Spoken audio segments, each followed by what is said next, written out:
Clippers coach Doc Rivers was excited about his newest player, a familiar face in Luke Mbah, as he walked around the court in Las Vegas last week.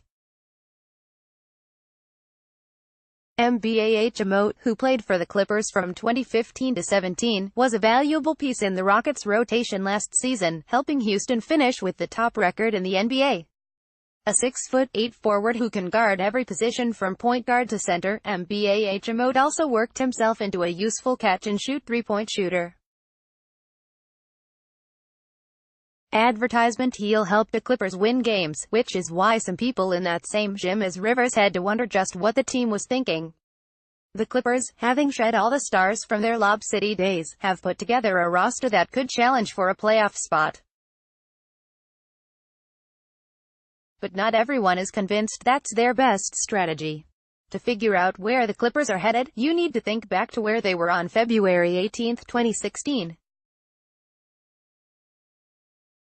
Knowing they weren't good enough to beat the Golden State Warriors, the Clippers and Rivers, then the head of basketball operations, struck a deal with Memphis at the trade deadline.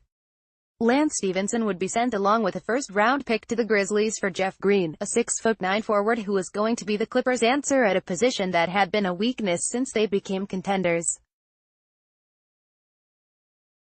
The pick, a first-rounder in 2019, probably wouldn't be a good one, the Clippers thought at the time. After all, they had Chris Paul, Blake Griffin and DeAndre Jordan. But just in case, they protected the selection if it fell between no. 1 and number 14 for 2019 and 2020 before it turns into a second-round pick. The trade didn't work.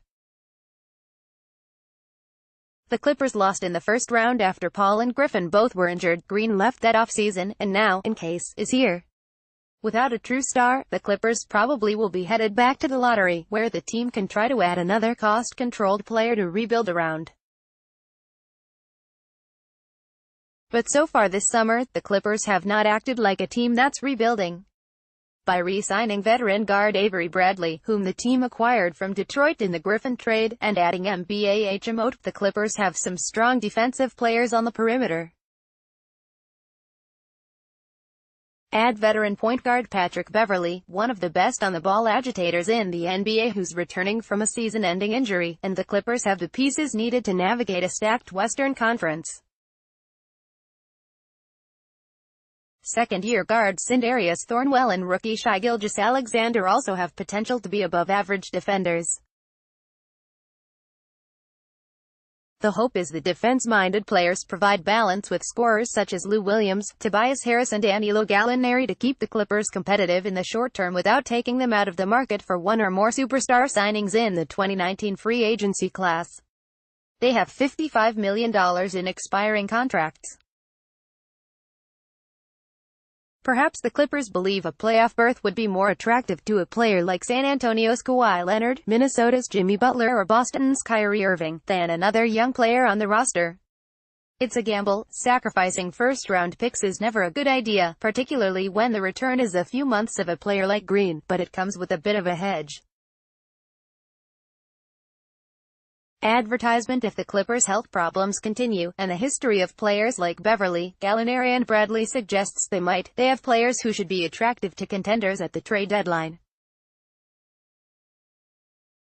Beverley's deal, at just more than $5 million a season, is one of the great bargains in the league if he can stay healthy. Williams has 3 years left on his deal, but each comes with a palatable $8 million price tag. And Bradley's new deal is only partially guaranteed in 2019. Add an Mbah, and the Clippers might be able to flip a player or two for prospects or picks, assets they'd surely need to offer if they want to clear even more cap space next summer by dealing Gallinari, who will be owed $22.6 million.